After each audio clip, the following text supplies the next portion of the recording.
Mentos दिमाग की बत्ती जला दे।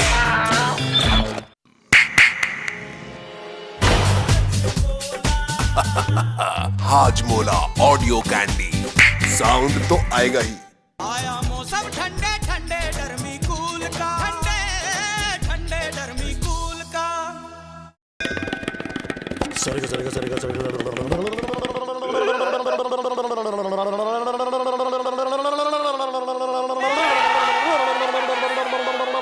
सेंटर फ्रूट कैसी जीभ लबाई।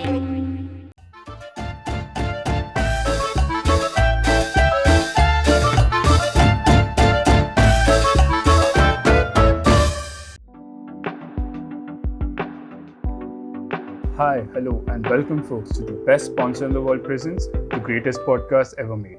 I'm your host Suresh, joined today by Madhvi and Tamagno on this podcast.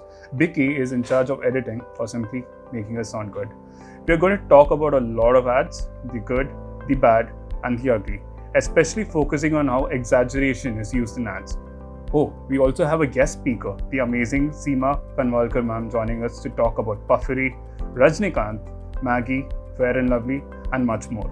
So without further ado, let's get started. But you don't even have a sponsor and you are funding this. Also, this is your first podcast and we are recording it on a phone. Everyone, that was Tamagno. Well, it's a marketing gimmick, so just play along with it. Isn't that illegal? Illegal? No. I've consulted the greatest lawyer minds of this country. Oh, really?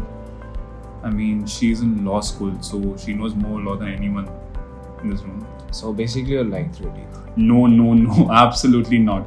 How can you accuse the greatest podcaster of his circle to be lying? Who even gave you the title?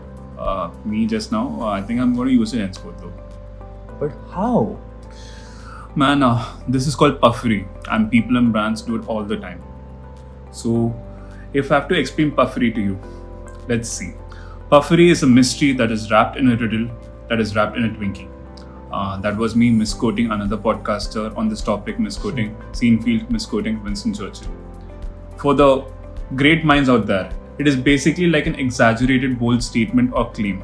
It need not be true but could be expressed as a matter of opinion, so no one can question you. Papa John's, better ingredients, better pizza. To explain why puffery is not lying, statements of puffery do not require substantiation. Well, it's for two reasons. One, it's obvious to reasonable consumers that the statements are based on subjective opinion rather than facts. Or, the statements are sufficiently vague and impossible to measure, making it clear they are not based in evidence, meaning no one can hold me accountable. Given that I didn't know about the topic, I took a 30-minute crash course from Whitehead Junior. Oh wow. And excelled with flying colors. And now I'm going to give my expert opinion on this topic. We referred to the papers from the Carlson School of Management and we found that puffery, as we discussed, is basically exaggerating certain aspects of the brand or product, making bold statements or claims. So consumers generally perceive that a brand communication intends on providing new and relevant information. If they are convinced of the same, they may accept the implications as well. Can you give me an example here? Sure. For example, in the case of Fevicol ads, they highlighted the functional aspect of the products by relating to real-life scenarios, but in a humorous manner. But it can go sideways as well, right? Yeah, exactly. So for example, overdoing it can be detrimental as well. It can happen due to three broad reasons. So first is that the information is redundant. So in the case of 5-star advertisements, Cadbury 5 star की हर bite में है chocolate, caramel और नोगा, तो बस खाइए और खो जाइए. it was repetitive and unattractive in nature, losing the interest of the viewers. The second was that the meaning of the advertisement is unclear. For example, in the case of cred, when you pay your credit card bills on cred, you earn cred coins.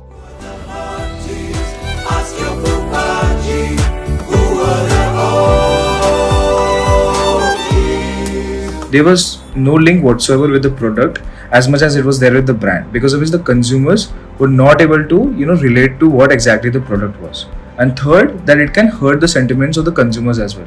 For example, in the case of Bajaj CFL, सब कुछ रोशन कर दे. It exploits the stereotypical beliefs of the society with regard to the skin fairness, hurting the sentiments of the consumers. Whoa. All these seem to be very complicated for me to understand. Just explain this in simple terms for me. Why does puffery even exist? It is because we need to catch the attention of the consumers. So they will take interest in the ad only if it is giving some new information, adding value and breaking the pattern of existing advertisements. And second, promoting ads which are humorous and out of the box. So in this case, it is very important to relate to the brand and the product as well. For example, Old Spice. Anything is possible when your man smells like Old Spice and not a lady. I'm on a horse. And Havells. क्यों ma'am shock लगा? For totally shock-proof life, trust Havells. Fast Trip RCCB and MCB.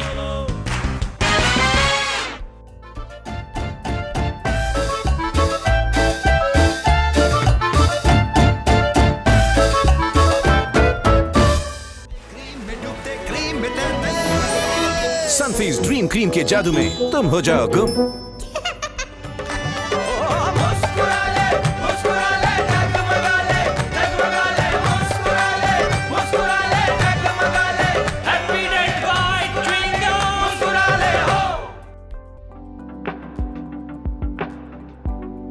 Now that we've understood what puffery is and what is the psychology behind puffery, why not deep dive into the exaggeration that these brands use and how they gain the customer's eyes, though it might or it might not work for them. But this reminds me of the Ambuja Cement's ad. भैया ये दीवार टूटती क्यों नहीं है? टूटेगी कैसे? Ambuja cement से जो बनी है, Ambuja cement. Exactly, this is what I was talking about. Or even the Big Babool's Pankhu Wali Maiya ad. अरे कछुआ भैया भी टॉयलेट है। बिग बबूल यह बड़े काम की चीज। Or the Cello Butterflows ad. Cello Butterflow, इतना smooth, लिखे सन सनन साए साए। All these classics are successful in engaging their respective target groups by exaggerating the functional aspect. But I don't think all ads that exaggerate were appreciated by the society. Why not look at some of them in detail? The vacuum cleaner ad of LG, wherein they use a model, but they've slimmed the model using a vacuum cleaner just for a photo shoot. The LG Compressor Plus with suction Dyson's top-selling DC29 can't match.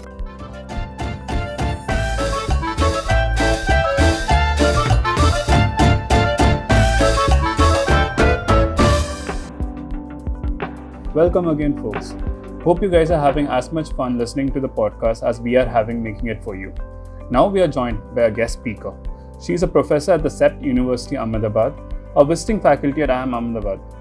Oh, I think this term best describes her. She is a social scientist. Ladies and gentlemen, Professor Seema Khanwalkar. Thanks, Shreyas, and thank you for inviting me to this forum. I mean, it's always a pleasure to be with students. We are working on this topic called puffery, and by definition, some of the places puffery is kind of mixed with hyperbole. Do you think they are the same terms? Can you just explain to us what is the difference, if there is any? Hyperbole and puffery, you're right, have been interchangeably used, right? And a lot of times people say that, hyperbole is part and parcel of puffery, but there is a fundamental academic difference in the sense that hyperbole is both verbal and visual, and it is a little more you can identify the elements a lot more, whereas puffery is it's just a statement which does not allow you to measure, like say the best brand or the best perfume in India. Now the best perfume in India cannot be verified in terms of measures, right? So in that sense, puffery is almost like a safe game that brands like to play into. It's a very safe thing. So when you say best, and like you told me that you can't say number one, because then that will go into you have to measure it and you have to explain why are you number one. So what people ads do or brands do is they choose words like best, toughest, cement in the world in India, or long lasting, right. So these are things that actually, so language, again, if you go back to our SNBC classes, language plays a huge role in puffery. In hyperbole, it is add-on with the visual. So both combined make hyperbole. Actually, that's the world that we live in today. Right. You know, the kind of digital world we live in today is hyperbole. So it is actually a level higher than puffery, you know. So the digital world requires hyperbole. Artificial intelligence actually backs itself on hyperbole. Only then can you create, you know, so animation, for instance, or so that is, I feel, the essential difference. And of course, there's a lot of research that is being done. And it is important to establish the difference between the two. So I think you've picked on a very interesting topic. Thank you know, for that. because seriously, because these are very small technical things, but they make a huge difference to brand management. Right. So, you know, and it's very fascinating that you should have picked this, and I think you should take it forward as a research, area or in your professional futures. Definitely, ma'am. Given your expertise in the field of advertising, you would have seen a trend that might have taken place over the last 30 years as to how brands were starting using puffery and how brands are using puffery at the current. Can you just explain to us why do you think brands use puffery to begin with? And how has the usage of puffery changed over this 30 years? Change, I think I wouldn't put it in a linear graph as such, because puffery and hyperbole have also been, because I as a semiotrician would like to talk in terms of context. You know, so say there is a very strong context of nationalism, you know, at a given point of time, right? So it is also led by the political atmosphere, and then brands latch on to that, and that leads to a wide claim.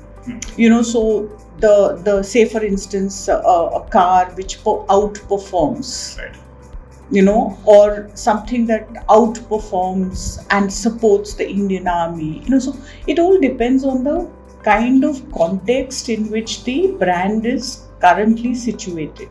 So say in the 90s, for instance, tea as a category was hugely about puffery. So you would drink tea and you would break through a glass, right, you know. So there's this famous Javed Jaffrey ad, if you remember. He drinks tea and there's this instant Tata की चाय में है ये घुला अस्मिता की दे दे टाटा की चाय ले ले. Now, if you want to understand how that puffery worked, you have to look at the context in which, in the 1990s, what was happening.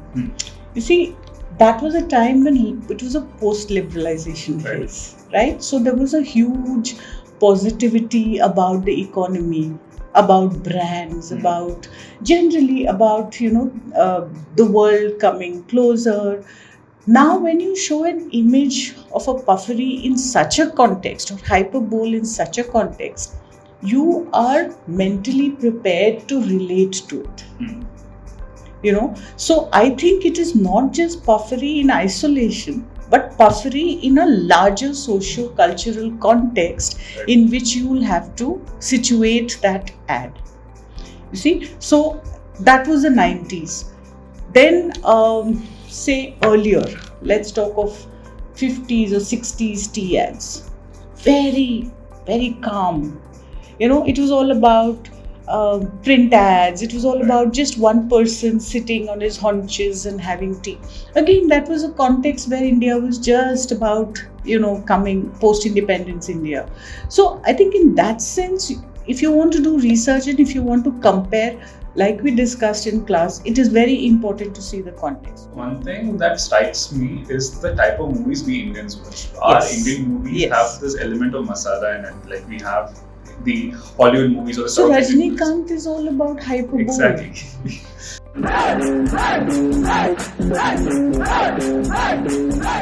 Yeah. Right. So and we love him. We love him for exactly that. So in Indian context, do you think we as Indian audience are more receptive of usage of hyperbole, that we see it as a form of communication but not representing that is the functional aspect of the product? So I think there are a lot of several, sort of layers which are meshed here. Okay, so supposing you have supposing you have this guy who throws up cigarettes like Rajinikanth, right? And then we love the ad or the film or whatever. Though we see it as a form of communication, it is also a huge kind of a psychological thrill that we get from that. And in that sense, again, we go back to the archetypes that we discussed in class, where archetypically a guy who can do that is an extension of ourself. You see, so society is controlled by rules and norms. Okay, and now when somebody is breaking that rules and breaking that norm and projecting a personality in puffery or in hyperbole, it gives us a deep thrill. It gives us a vicarious pleasure of participating in that act, which we cannot do. Right? You try doing that in your house, your father will throw you out of the house. Right? Even if you want to practice something like that. Throw me out even if I get it right. Yeah. He's disappointed that he couldn't do it. Exactly. So it is a very, so I think that the idea of we responding to, say, films, hyperbole in films or puffery in films or in advertising is precisely that they are kind of somewhere answers to what we would like to be, what we cannot be.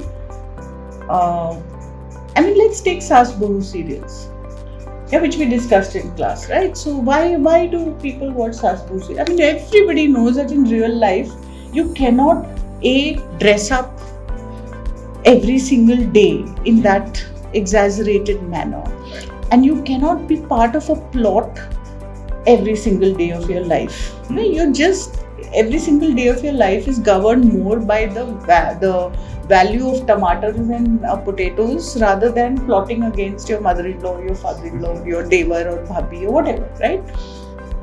So this is, again, they are successful, and I think that they're successful precisely because they give you alternative narratives. Right. And that's the kind of power of puffery is or the hyperbole is the possibility of several narratives that can exist in your world at the same time. So exaggeration that you use, the word that you used, is possibility. So if you really look at it psychologically, the possibility of being a Rajinikanth. So Rajinikanth in himself is giving you the possibility, millions of youngsters or people who are his fans, the possibility of growing up to be a Rajinikanth. Right. So that, that period in which you grow up from your 20s to say your 60s, by then of course you have understood you can never be that Rajinikanth, but it has kept you occupied for 35 years. Right? Which is why exaggeration, now that is very typical to an Indian audience. Right. Indian films are very popular in the Middle East, particularly Tamil films and Telugu films. They're very popular in the Middle East. Now why? That's another question that we need to ask, right? Bollywood is popular in terms of, so I think exaggeration, hyperbole, you're absolutely right, characterizes the Indian subcontinent. Or rather, we can even say Asian. Even Korean and Japanese are all about, So, if suppose I'm to ask you, if a brand or a brand manager is to follow puffery, what would be your 3 sets of advice or do's and don'ts? That's a very difficult question, but I think somewhere first thing is moral compass. You have to keep in mind the fact that you cannot cross and you cannot play with people's lives. Simple, and you have to be aware of what are the social rules. In that sense, you have to understand that you're not putting a woman in danger or a child in danger, or, that is somewhere you have to draw the line. Secondly, you have to make sure that your product is aligned with your puffery. And in that sense, like Axe Effect, you have to get your brand narrative absolutely, correct. In the sense that it has to excite the customer enough not to just see your ad, but to go and try that product. Yeah, like I said, there is a noise happening. You're attracting everybody, and also stay with it. Right? Third is, don't overpromise. and then not deliver. You know, so, and get great brand insights. That's a number one rule, insights. All brands work on insights. There is no such thing as, my favorite example is Surf Excel, which sold on a simple brand insight of Alec Padamsi using his mother's habit or his aunt's habit of haggling with the lariwala. Surf की खरीदारी में ही समझदारी है. Such a pleasure. You will go into, like I told in class, no? You will go into a Levi's, buy a brand jeans for $5,000 without blinking an eyelid. You won't even have the courage to say discount है क्या? हाँ, बाहर जाके अरे मुझे सब्जी खरीदना है. You will haggle with that लारी वाला. 100 रुपीज कम करके आओगे और खुश होगे कि मैंने 100 रुपया कम किया, वो 5,000 रुपया कमाया, उसका कुछ हम सोचते नहीं है, right? So that is, these are small pleasures that you get, which even so it is like a dialogue. See, at the end of the day, consumption habits. So there are low level purchases, there are high level purchases. So a brand insight into a low level purchase was what was used to induce interest in a high level purchase. You see, that is where the brand insight worked beautifully for Surf Excel. So Surf की खरीदारी में ही समझदारी है. Hit home the point that you are giving that woman the power कि I am okay haggling. नहीं तो क्या होता है? Men say, यार my wife, no, she's always fighting with that lariwala. But here the brand is saying it's fine, which means you're a intelligent woman. That is a brand insight. So imagine for 100 rupees you make that woman buy a product which is $1,000. Haggling you're showing for 5 rupees, 10 rupees, 50 rupees. But that woman is saying, I am important, so I will buy Surf Excel. The brand is recognizing me. The brand is appealing to me. Right? So I'm important, and that is what consumer wants. Consumer wants to feel good about whoever they are. But don't lie to them and don't put them in danger. Thank you so much for your time. You're most welcome. That's all, folks, from us. Hope you enjoyed the podcast and we were able to take you back in time with our discussion on the various ads on our podcast. Our sincere thanks to Seema ma'am for joining us on the podcast and sharing her expert views on the topic. The speakers on the podcast were Madhvi Didwania and Thamogno Saha. The podcast was hosted by me, Shreyas Sarnan. The editing was done by Vicky Rahul. Cheers.